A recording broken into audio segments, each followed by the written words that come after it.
Hi everyone. ఈరోజు date వచ్చేసి 14th August. So ఈరోజు కరెంట్ అఫైర్స్ మనం హిందూ న్యూస్ పేపర్ నుంచి కలెక్ట్ చేయడం జరిగింది. సో అవన్నీ మనం డిస్కస్ చేద్దాము.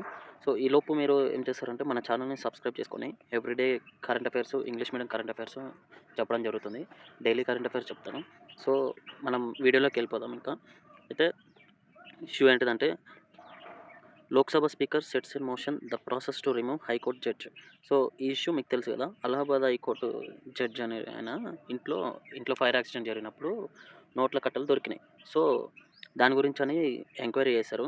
సో ఇక లోక్సభ స్పీకర్ ఎవరు, ఓం బిర్లా గారు sets in motion the process to remove high court judge process అనేది స్టార్ట్ చేశారు అనమాట. ఎట్లా స్టార్ట్ చేశారు, హైకోర్టు జడ్జిని ఎట్లా రిమూవ్ చేశారు? సో ఫస్ట్ అపీల్ చేస్తారనమాట లోక్సభలో, రాజ్యసభలో. సో 50 మెంబర్స్ రాజ్యసభలో, 100 మెంబర్స్ లోక్సభలో యాక్సెప్ట్ చేసిన తర్వాత లోక్సభ స్పీకర్ ఏం చేస్తారంటే 3 మెంబర్స్ కమిటీ అనేది ఫామ్ చేస్తారనమాట. ఆ 3 మెంబర్స్ కమిటీ ఫామ్ చేసి తర్వాత వాళ్ళు ఎంక్వైరీ చేస్తారనమాట. ఎంక్వైరీ చేసిన తర్వాత ఏం జరుగుతుందంటే వాళ్ళు చెప్పే డెసిషన్ని బట్టి లోక్సభ స్పీకరు అప్పుడు మోషన్ ఫార్వర్డ్ చేస్తాడనమాట.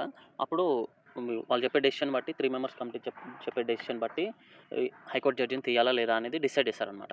సో హైకోర్టు జడ్జిని ఏ ప్రాసెస్లో తీస్తారంటే హైకోర్టు చీఫ్ జస్టిస్ని తీసే ప్రాసెస్లో, రిమూవ్ చేసే ప్రాసెస్లో రిమూవ్ చేస్తారనమాట. హైకోర్టు చీఫ్ జస్టిస్ని ఏ ప్రాసెస్లో రిమూవ్ చేస్తారు? సుప్రీంకోర్టు జడ్జిని రిమూవ్ చేసే ప్రాసెస్లో రిమూవ్ చేస్తారనమాట. సుప్రీంకోర్టు జడ్జిని ఏ ప్రాసెస్లో రిమూవ్ చేస్తారు?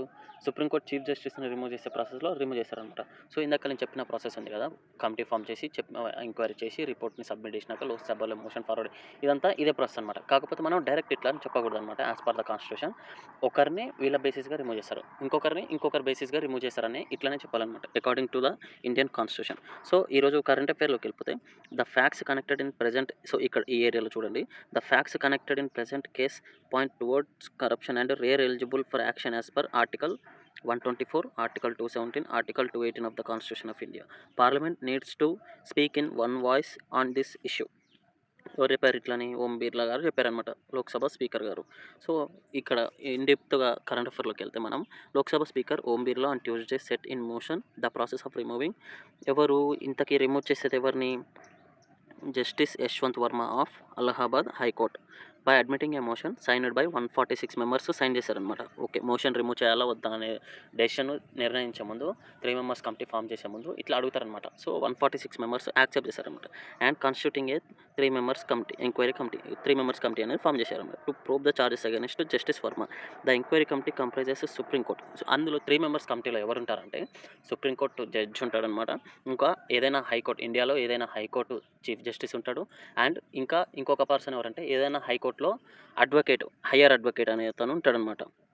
సో ఈ ఎంక్వైరీ కమిటీ 3 మెంబర్స్ కమిటీలో ఎవరెవరు ఉన్నారంటే సుప్రీంకోర్టు జడ్జు అరవింద్ కుమార్ గారు ఉన్నారు, and Madras high court chief justice Mahendra Mohan Srivastava గారు ఉన్నారు, and senior Karnataka high court advocate గారు బివి ఆచార్య. ఈ ముగ్గురు కలిపి మనకిప్పుడు కమిటీ ఫామ్ అయిందనమాట.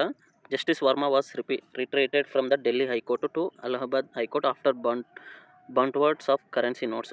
సో ఫస్ట్ అతను ఎక్కడ హైకోర్టు జడ్జిగా ఉండే అతను అనమాట, అంటే ఢిల్లీ హైకోర్టులో ఉండేవారనమాట. సో ఇట్లా నోట్ల కట్టలు, ఫైర్ యాక్సిడెంట్ జరిగిన తర్వాత నోట్ల కట్టలు దొరికిన తర్వాత అతన్ని ఏం చేశారంటే అలహాబాద్ హైకోర్టుకి ట్రాన్స్ఫర్ చేశారనమాట. ఎప్పుడు జరిగింది? ఇది March 14th జరిగిందనమాట. The committee will submit it's report as early as possible. The proposal for removal of justice Varma will remain pending till the receipt of report of the enquiry committee, mister Birla informed. So ఈ current affair అనేది చదువుకోండి, చాలా important. According to polity పరంగా ఇది చాలా important అనమాట. ఈ said he accepted the proposal received on July 21st and constituted 3-member panel for removal of judge from his post in accordance with the section of the judges enquiry act ప్రకారము 3 members కమిటీని form చేశారనమాట. Foundation of trust Birla. The facts connected in present case point towards corruption and are eligible for action as per article 124 ప్రకారం, article 217 ప్రకారం, article 218 of the constitution of India ప్రకారము మోషన్ని forward చేశారనమాట. జడ్జిని remove చేస్తారు. So next current affair. మీకు current affair అర్థం కాకపోతే so comment సెక్షన్లో చెప్పండి. సో పార్ట్ అర్థం కాలేదు, కొంచెం క్లియర్గా ఎక్స్ప్లెయిన్ చేయండి ఏదైనా ఉంటే. సో మనది కొత్త ఛానల్ కాబట్టి మీరు చెప్పేదాన్ని బట్టి నేను ఇంప్రూవ్ చేసుకుంటూ ఉంటానన్నమాట. So retail inflation hits 8-year low of 1.55% as food prices drops. ఈ కరెంట్ అఫైర్ ఏంటంటే ఫుడ్ ప్రోడక్ట్స్ ఉంటాయి కదా, వాటికి ఇన్ఫ్లేషన్ అనేది చాలా ఇయర్స్ 8 ఇయర్స్ తర్వాత తగ్గిందనమాట. 8 ఇయర్స్ కంటే తక్కువకి వచ్చిందనమాట. 2017లో 2.36 ఇన్ఫ్లేషన్ ఉండేదనమాట. 2025లో 1.55కి పడిపోయింది. హైయెస్ట్ ఎప్పుడుంది 7.44% ఇన్ఫ్లేషన్ ఫుడ్ ప్రోడక్ట్స్ మీద జూలై 2023లో ఉందన్నమాట.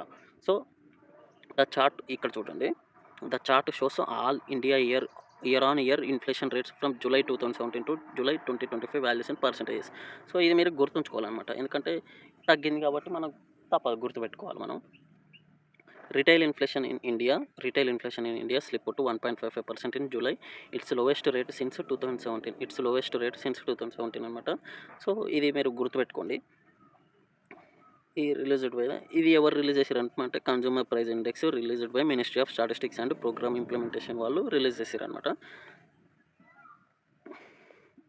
The rate of inflation in food and beverages category came in at -0.8%కి వచ్చిందనమాట. ఫుడ్ అండ్ బీవరేజెస్ కేటగిరీలో -0.8%కి వచ్చిందనమాట. లోవర్ దాన్ 0.2 సీన్ ఇన్ జూన్లో -0.2 ఉండేది, తగ్గిపోయింది.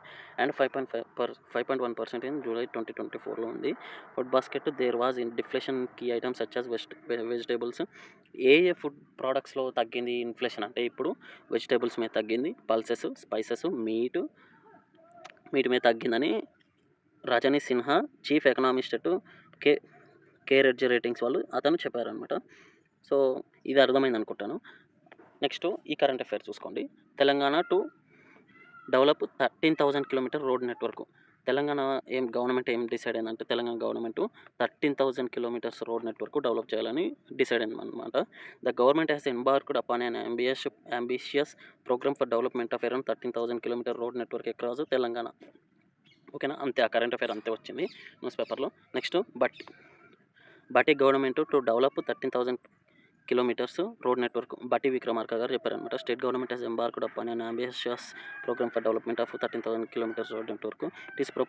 It is proposed to develop అసలు ఫస్ట్ ఏమైందంటే 7,947 kilometre road through 17 packages under Panchayati Raj department వాళ్ళ ప్రకారం అండ్ డెవలప్మెంట్ ప్రకారం 7,947 చేయాలనుకున్నారు. And through roads and building department will account for another 5,190 kilometres in equal number of packages. అంటే 17 ప్యాకేజ్లోనే ఎక్స్ట్రా 5,190 కిలోమీటర్స్ అనేది add చేశారనమాట. So అంత 13,000 కిలోమీటర్స్ రోడ్ నెట్వర్క్ డెవలప్ చేయాలనుకుంటున్నారు. ఆ కరెంట్ అఫైర్ ఒకసారి నేను ఇవన్నీ మన వాట్సాప్ ఛానల్లో, టెలిగ్రామ్ ఛానల్లో షేర్ చేశాను, ఒకసారి చదువుకోండి. Iconic sangeet makes way for hospital. ఇది ఏం లేదండి, జస్ట్ చూసుకోండి అంతే. ఐకానిక్ సంగీత్ థియేటర్ ఉంది కదా, అది ఏం చేసిందంటే ఎప్పటి నుంచో నడుస్తుంది కదా, 1969 నుంచి 2008 వరకు నడిచింది. ఇప్పుడు ఏమైందంటే అది హాస్పిటల్గా కన్వర్ట్ చేశారనమాట. ఎన్ని అంటే ఇక్కడ ఇచ్చారు చూడండి, 150 ICU beds, 50 consultation rooms, 8 OTs, ఇట్లా ఇన్నిగా కన్వర్ట్ చేశారనమాట. థియేటర్ని హాస్పిటల్గా కన్వర్ట్ చేశారనమాట. ఒకసారి ఇంట్రెస్ట్ ఉంటే ఆర్టికల్ చదువుకోండి, నేను షేర్ చేశాను. Over 20K gets disability pension in Telangana. ఇది ఇంపార్టెంట్ అండి, ఎంతమంది పెన్షన్ తీసుకుంటున్నారు అనేది మనకి చాలా important. Over 20,000 people getting disability pension, అంటే వికలాంగుల పెన్షన్ 20,000 మంది తీసుకుంటున్నారనమాట. The cap on the number of beneficiaries of scheme చూసుకోండి. Indira Gandhi national disability pension scheme IGN DPS, Indira Gandhi national disability pension scheme in Telangana stands at 20,000. ఎంతమంది తీసుకుంటున్నారు, ఒక నిమిషం సైజ్ పెంచుతాను.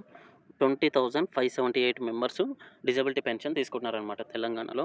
Total number of beneficiaries across the country ఎంతమంది ఉన్నారు, 8,33,571 మంది డిజబిలిటీ పెన్షన్ తీసుకుంటున్న వాళ్ళు ఉన్నారు. అందులో 20,578 మంది తెలంగాణ నుంచి ఉన్నారనమాట. Response of ministry of rural development supply to Hyderabad parliamentary Asaduddin Owaisi ఇట్లా చెప్పారనమాట. Gross tax receipts dip 3.9% after rise in funds. A downward slump data from the central board of direct taxes shows a dip in direct tax collection. So tax కలెక్షన్లో తగ్గిందనమాట. Non gross direct చూపిస్తాను చూడండి, ఇక్కడ zoom చేసి. Gross direct tax collections contracted 1.9% to 7.99 lakh crores. So 1.9%కి తగ్గిపోయిందనమాట in the financial year 25-26 అనమాట. Gross corporate taxes, ఇదేమో డైరెక్ట్ ట్యాక్సెస్, ఇదేమో గ్రాస్ కార్పొరేట్ ట్యాక్సెస్. ఇంక్రీజ్డ్ ఎంత ఇంక్రీజ్ అయినాయి, 3.33 lakh crore రూపీస్ ఇంక్రీజ్ అయిందనమాట. నాన్ కార్పొరేట్ ట్యాక్స్ ఎంత అయింది? Collections of fallen to 4.43 lakh crores పడిపోయిందనమాట. సో ఈ ఆర్టికల్లో అదే ఉంటుంది, మొత్తం చదువుకోండి. Parliament passes revised income tax bill. Parliament income tax bill pass చేసింది. Parliament on Tuesday passed the new income tax bill to replace the six decade old Income Tax Act 1961. ఇది చెప్పారు కదా మోడీ గారు, చెప్పారు కదా ఈ ఇన్కమ్ ట్యాక్స్ బిల్లు అప్డేట్ చేస్తున్నాం అనేది, ట్యాక్సెస్ బర్డెన్ తగ్గిస్తామని చెప్పారు కదా. Was piloted by finance minister Nirmala Sitharaman. Income tax bill ఎవరి ఆధ్వర్యంలో జరుగుతుంది? ఫినాన్స్ మినిస్టర్ నిర్మలా సీతారామన్ గారి ఆధ్వర్యంలో జరుగుతుంది అనమాట. India produces 239.3 million tons of milk అనమాట. ఇది ఇంపార్టెంట్ అనమాట మనకి డెమోగ్రఫీ డేటా ప్రకారం, మనకి ఎకనామిక్ సబ్జెక్ట్ ఇది ఇంపార్టెంట్ అనమాట. 239.3 million tons of milk India produce చేస్తుంది అనమాట. Uttar Pradesh is the largest producer అనమాట. Uttar Pradesh is the largest milk producer in the country, followed by second Rajasthan ఉంది. According to A reply table in Lok Sabha on Tuesday by union minister of state minister of fisheries, animal husbandry and daring SP Singh Baghel గారు. The countries total milk production in 23-24 was 239.3 million. 23-24 అంటే financial year 24 ప్రకారము 239.3 million tons of milk produce అవుతుంది అనమాట. As much as 53.12% of the total milk produced was contributed by 53.12% milk ఎవరు animals ద్వారా produce అవుతుందంటే cows ద్వారా అనమాట. బఫెలోస్ ద్వారా 43.62% ప్రొడ్యూస్ అవుతుంది అనమాట. నెక్స్ట్ కరెంట్ అఫైర్స్ చూసుకుంటే, Warner overtakes Kohli to become the 5th highest run scorer in T20s అనమాట. ఇది చూసుకోండి. డేవిడ్ వార్నర్ ఉన్నారు కదండి, కోహ్లీ గారిని డిఫీట్ చేశారనమాట. 5th highest run scorer in T20s అనమాట. T20sలో హైయెస్ట్ స్కోర్ కొట్టిన పర్సన్గా డేవిడ్ వార్నర్ గారు రికార్డు ఉందన్నమాట, రికార్డు క్రియేట్ చేశారనమాట. కరెంట్ అఫైర్లోకి పోతే, David Warner 13,545 runs in 419th. అతను 419 T20s ఆడిన 419 T20s. విరాట్ కోహ్లీ ఎంత ఆడిండు? 13,543. డేవిడ్ వార్నర్ 13,545 రన్స్ స్కోర్ చేసిన అనమాట. కోహ్లీ ఏమో 414 మ్యాచెస్లో, కాకపోతే డేవిడ్ వార్నర్ ఏమో 419 మ్యాచెస్లో. ఇంత అవసరం లేదులే కానీ హైయెస్ట్ రన్ స్కోరర్ ఎవరన్నా అడుగుతారు సింపుల్గా అడిగితే.